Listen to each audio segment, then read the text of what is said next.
अस्सलाम वालेकुम my dear students, my name is Hasan रज़ा।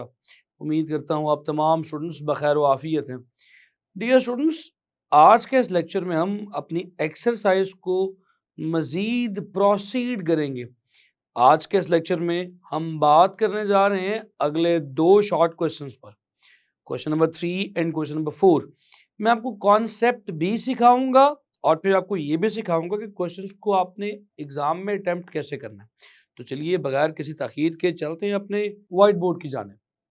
चलिए जी डियर स्टूडेंट्स, चलते हैं आज के पहले सवाल की तरफ।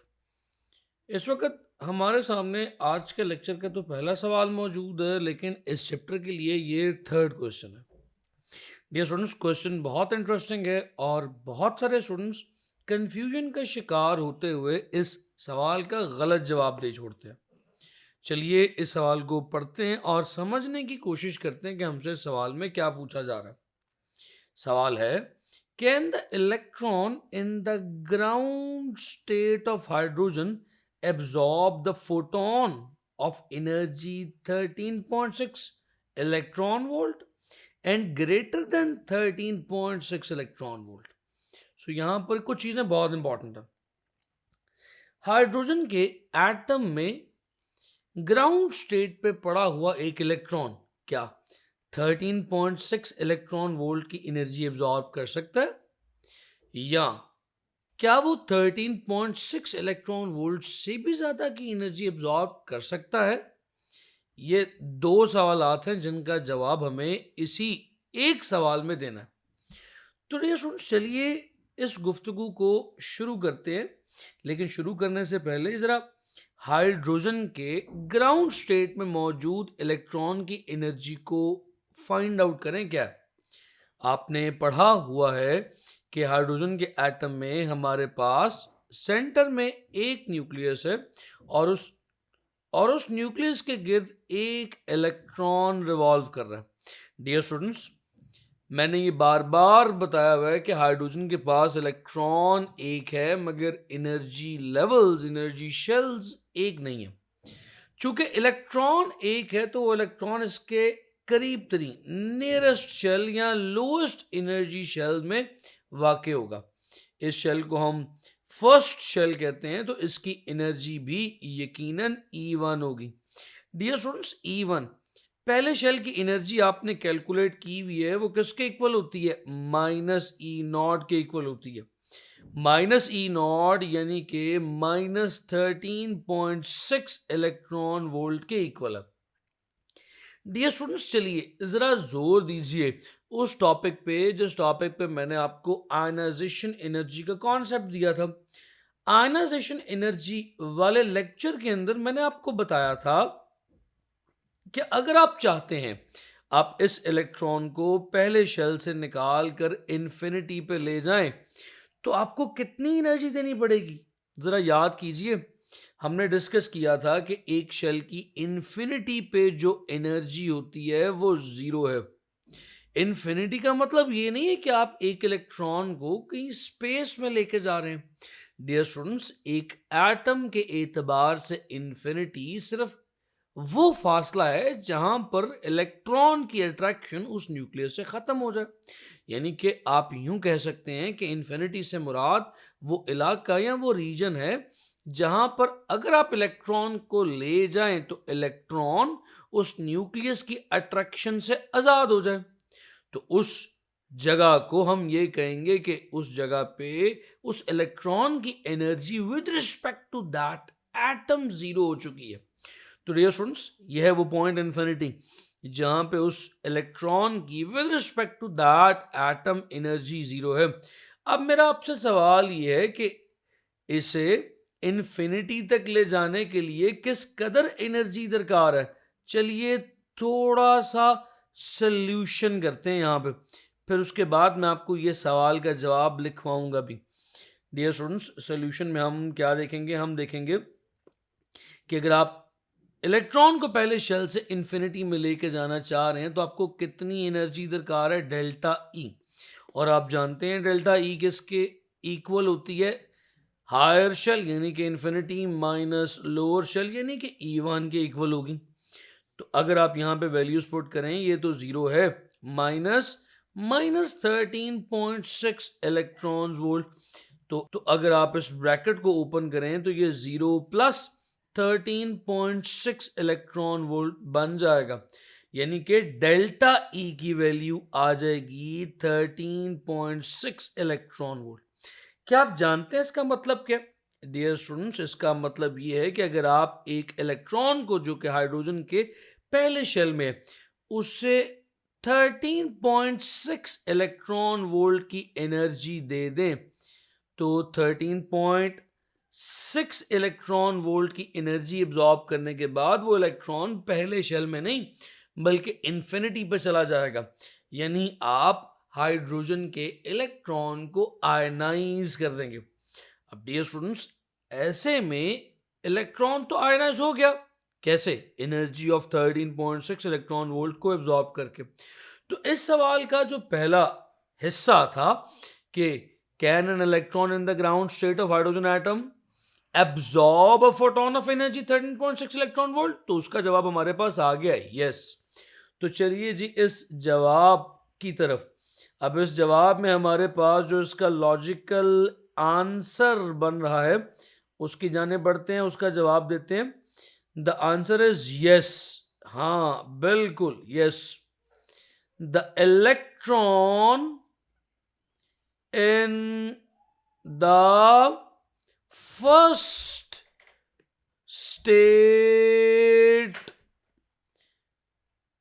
the first state of hydrogen atom can absorb the photon of energy 13.6। अच्छा, 13.6 की एनर्जी तो उसने एब्जॉर्ब कर ली। डियर स्टूडेंट्स, अब सवाल ये भी था and greater than 13.6 electron volt, क्या 13.6 इलेक्ट्रॉन वोल्ट से ज्यादा की एनर्जी वो एब्जॉर्ब कर सकता है? डियर स्टूडेंट्स, मान लें अगर आप इसे एनर्जी दे रहे हैं सम ग्रेटर देन 13.6 इलेक्ट्रॉन वोल्ट, अब क्या होगा?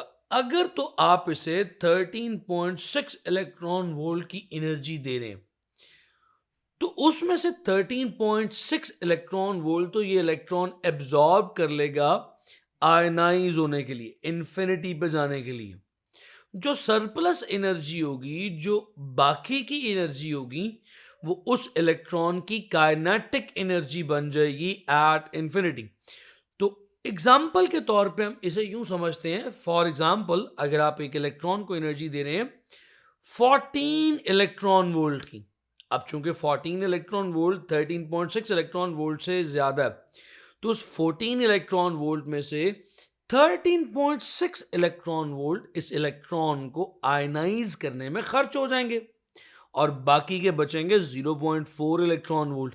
वो 0.4 इलेक्ट्रॉन वोल्ट इस इलेक्ट्रॉन की काइनेटिक एनर्जी बन जाएंगे, यानी इन्फिनिटी पे जाके ये इलेक्ट्रॉन स्टैटिक या रेस्ट पे नहीं रहेगा, स्टेशनरी नहीं रहेगा। ये electron with surplus kinetic energy freely move करना शुरू कर देगा। तो अगली बात इसी सवाल में हम ये भी लिख सकते हैं। हमने क्या लिखा? Yes, the electron in the first state of hydrogen atom can absorb the photon of energy 13.6 electron volt and greater. अब इस बात को थोड़ा सा एक्सप्लेन कर देते हैं। हम लिखेंगे द फोटोन, कौन सा फोटोन?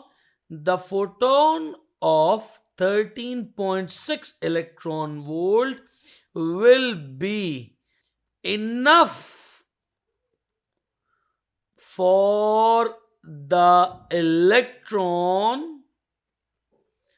to ionize it।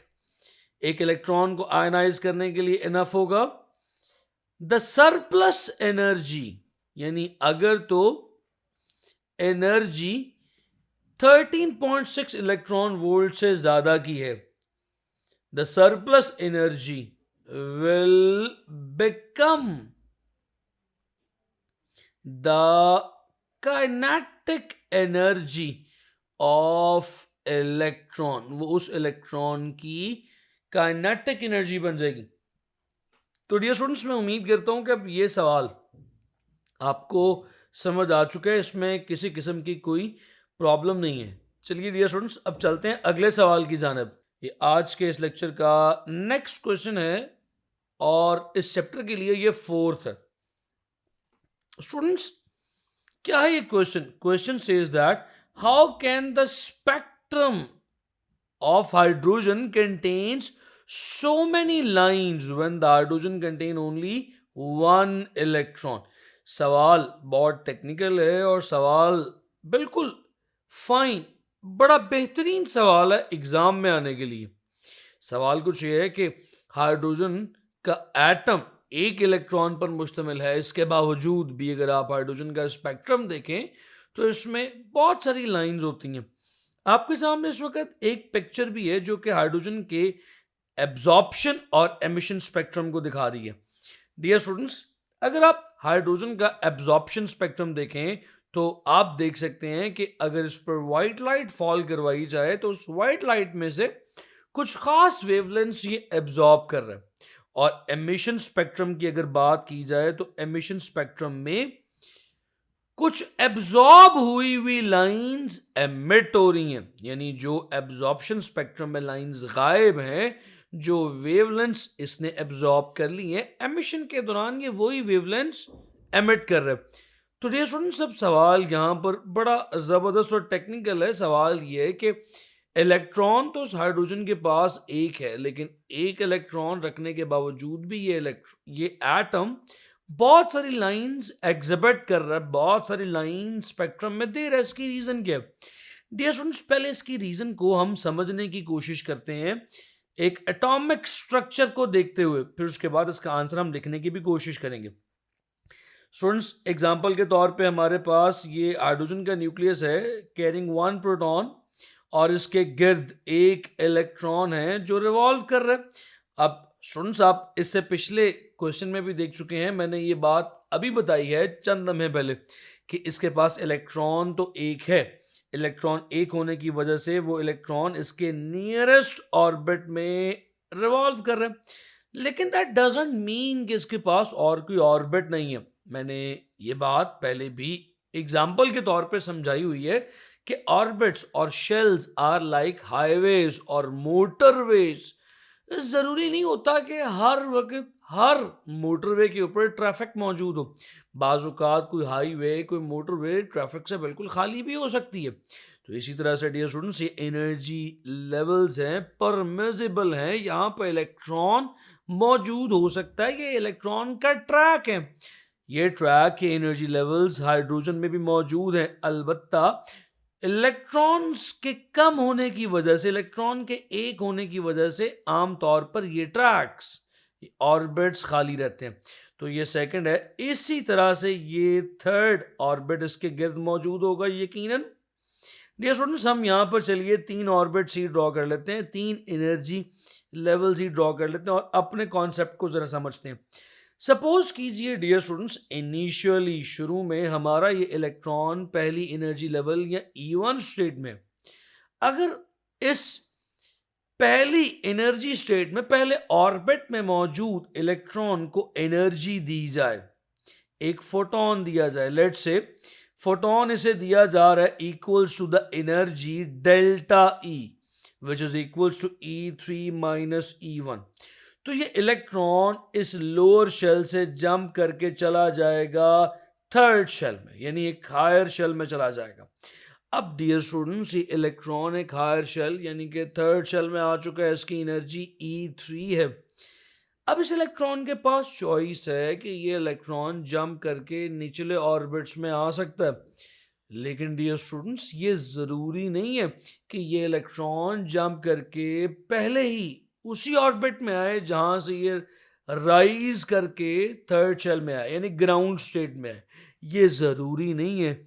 ये इस इलेक्ट्रॉन पर कोई पाबंदी नहीं है। मुमकिन है कि ये इलेक्ट्रॉन अपनी D excitation step by step करे। तो डियर स्टूडेंट्स, जब ये इलेक्ट्रॉन पहली डी एक्साइटेशन E3 से E2 में करेगा, यानी कि जंप करके सेकंड ऑर्बिट में आएगा।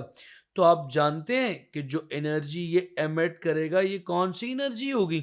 This energy would be equals to delta E, जो E3 - E2 के इक्वल होगी। इसकी स्पेसिफिक वेवलेंथ हमारे पास स्पेक्ट्रम पे आएगी। फिर जब यही इलेक्ट्रॉन E2 से जंप करके E1 में आएगा, अब इस बार जो फोटोन एमिट होगा डियर स्टूडेंट्स, वो फोटोन पहले से डिफरेंट होगा। इस फोटोन की एनर्जी कितनी होगी? This photon will carry the energy delta E equals to E2 - E1। इसकी भी एक स्पेसिफिक वेवलेंथ होगी। तो आपने देखा यहां पे दो ट्रांजिशंस हो रही हैं। तो दो ट्रांजिशंस का मतलब है दो डिस्क्रीट, दो अलग अलग लाइंस स्पेक्ट्रम पर आएंगी। इसी तरह से जरूरी नहीं है कि सिर्फ ये यहां पर दो ट्रांजिशंस हो। ये भी हो सकता था कि इलेक्ट्रॉन जंप करके पांचवें शेल पे जाता और ढेर सारी ट्रांजिशंस हो सकती थी उसके पहले शेल पर फॉल करते हुए। तो ढेर सारी लाइंस उसके स्पेक्ट्रम पर नमूदार होती। तो यहां से हम ये कह सकते हैं कि जो लाइंस स्पेक्ट्रम में आ रही हैं उनका ताल्लुक नंबर ऑफ इलेक्ट्रॉन के साथ नहीं, बल्कि एक न्यूक्लियस के गिर्द मौजूद एनर्जी लेवल्स के साथ है। अब हाइड्रोजन के पास बेशक इलेक्ट्रॉन तो एक है, लेकिन उसके पास एनर्जी लेवल्स बहुत सारा है। जब जब एक इलेक्ट्रॉन हायर ऑर्बिट से जंप करके लोअर ऑर्बिट में आएगा, वो ट्रांजिशन करेगा तो एमिशन ऑफ रेडिएशन या वेवलेंथ होगी।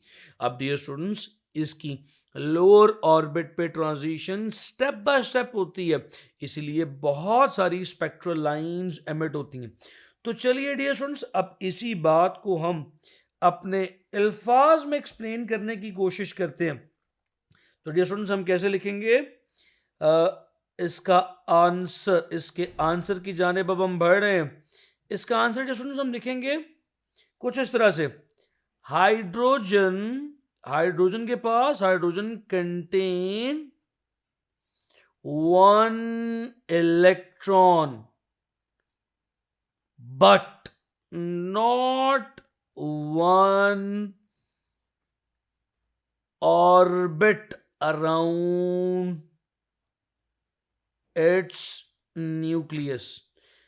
इसके पास इलेक्ट्रॉन तो एक है, लेकिन ऑर्बिट इसके न्यूक्लियस के गिर्द एक नहीं है।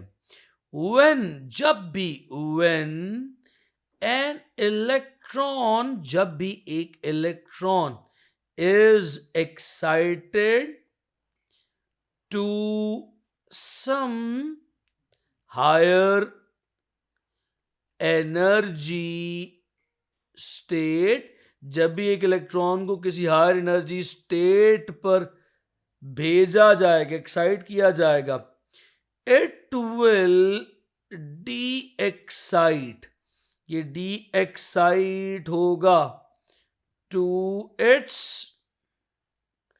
Ground state, step by step. ये अपनी ग्राउंड स्टेट पर डी एक्साइट होगा, step by step de-excite होगा। और इस सारे प्रोसेस में वो बहुत सारी रेडिएशंस, एक नहीं बहुत सारी रेडिएशंस एमिट करता हुआ ग्राउंड स्टेट पर आएगा। तो डियर स्टूडेंट्स, ये जब ग्राउंड स्टेट पर step by step de-excite होगा, तो इस दौरान वो बहुत सारी एनर्जी एमिट करेगा। इसी बात को हमने आंसर में लिखना है। सो हम लिखेंगे it will D excite towards ground state step by step, releasing या emitting radiations of specific wavelengths।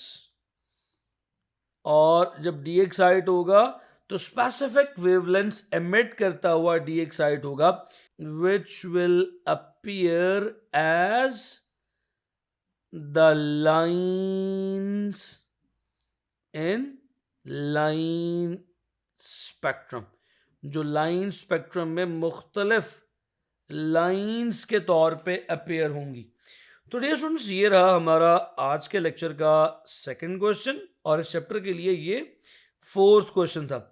उम्मीद करता हूं कि ये क्वेश्चन आपको क्लियर हुआ है। इस क्वेश्चन में और कोई सवाल बाकी अब मौजूद नहीं है। माय डियर स्टूडेंट्स, मैं उम्मीद करता हूं कि मैंने आज के लेक्चर में जो 2 सवालात आपके साथ शेयर किए हैं, आपने सीखे भी हैं, आपने नोट भी किए हैं और डियर स्टूडेंट्स, आपने याद भी कर लिए हैं। अब आपसे मुलाकात करूंगा आने वाले अगले लेक्चर में कुछ मजीद सवालात के साथ। सी यू नेक्स्ट टाइम। अल्लाह हाफ़िज़।